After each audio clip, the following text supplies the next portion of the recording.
વ્યવસ્થાઓ મળતી એનું મોટામાં મોટું કારણ એક તો પહેલા આપણે છીએ, કેમ કે આપણે જાગૃત નથી. આપણે જ્યારે જ્યારે ચૂંટણીઓ આવે છે ત્યારે ભારતીય જનતા પાર્ટી હોય કે કોંગ્રેસના નેતાઓ હોય એ મોટા મોટા વાયદાઓ તો કરી જાય છે, લોભામણી જાહેરાતો કરી જાય છે, પણ તેમ છતાં પણ આપણે એના સામે અવાજ નથી ઉઠાવતા. આપણાને એક આપણા સમાજની ચિંતા કરતો હોય અને દરેક સમાજને સાથે લઈને ચાલતો હોય. આજે ગુજરાતમાં ઘણા બધા ધારાસભ્યો છે, 182 ધારાસભ્યો છે, સાંસદ સભ્યો પણ ઘણા બધા છે, તાલુકા પંચાયત જિલ્લા પંચાયતના ચૂંટાયેલા પ્રતિનિધિઓ પણ ઘણા બધા છે. પણ આજે આપણે ગુજરાતના કોઈ પણ ખૂણે જઈને પૂછીએ કે આજે ડેડિયાપાડાનો ધારાસભ્ય કોણ છે, તમે બધા ઓળખો છો ખરા? શું નામ છે એમનું? આજે બરોડા જિલ્લામાં જઈએ તો બરોડા જિલ્લામાં વાઘોડિયાનો ધારાસભ્ય કોણ છે, ઓળખો છો ખરા તમે?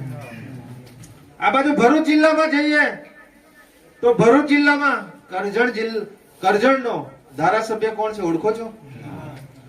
પણ આજે એક નાનકડા છોકરાને પણ પૂછીએ કે આજે ડેડિયાપાડાનો ધારાસભ્ય કોણ છે, તો એ નાનકડો છોકરો પણ કહે છે ફોટામાં જોઈને કે આ ચૈતરભાઈ વસાવા છે. આજે એ ચૈતરભાઈ વસાવા એક આપણી જેવા એક નાનકડા ગામમાંથી એક નાનકડા પરિવારમાંથી આવી અને આપણા સૌનો આજે અવાજ બની અને આજે ગુજરાતની વિધાનસભામાં ગર્જના કરે છે અને એ આપણો અવાજ ઉઠાવે છે. આજે આપણી બાજુમાં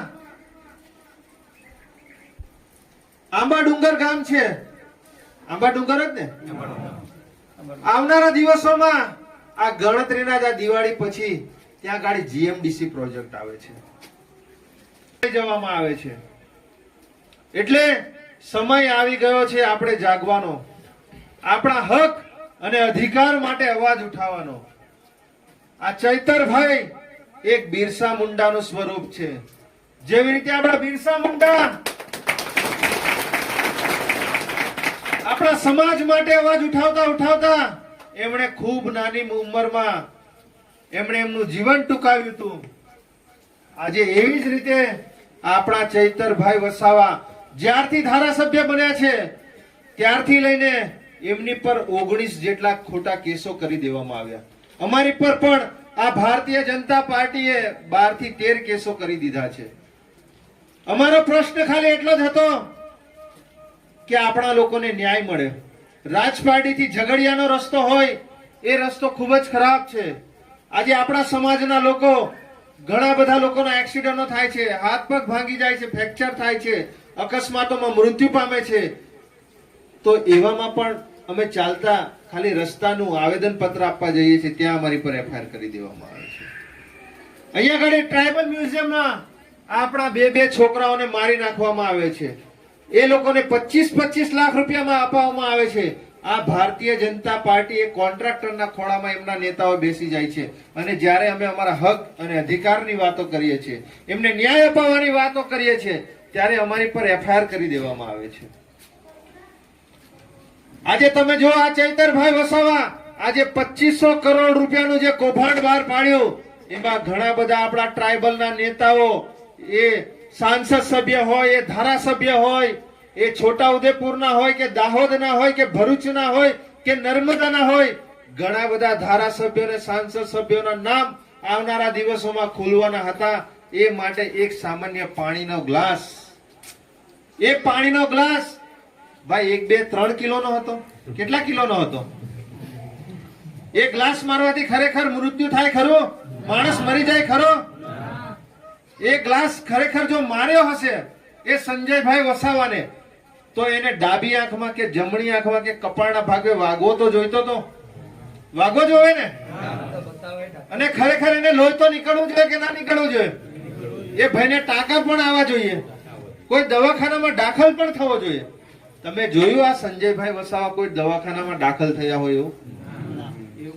અને એ સંજયભાઈ વસાવાનું કેવું છે કે અમારી પાછળ પોલીસ કર્મચારી ઉભો હતો, તો એ પોલીસ કર્મચારીને ખરેખર ખબર જ હતી કે સંજયભાઈ વસાવા પર ચૈતરભાઈ વસાવા ક્લાસનો ગ્લાસ છૂટો મારવાના છે.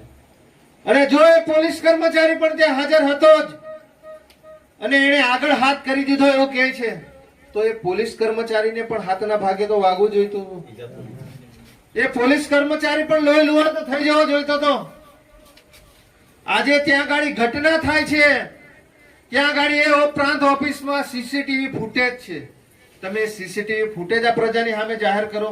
આ પ્રજા ક્યારથી જાણવા માંગે છે? જાણવા માંગો છો કે નથી જાણવા માંગો? અને ત્યાં ગાડી જે પ્રાંત અધિકારી હતા એ પ્રાંત અધિકારીની બદલી કરી દેવામાં આવે છે. એને જિલ્લા વિકાસ અધિકારી બનાવી દેવામાં આવે છે.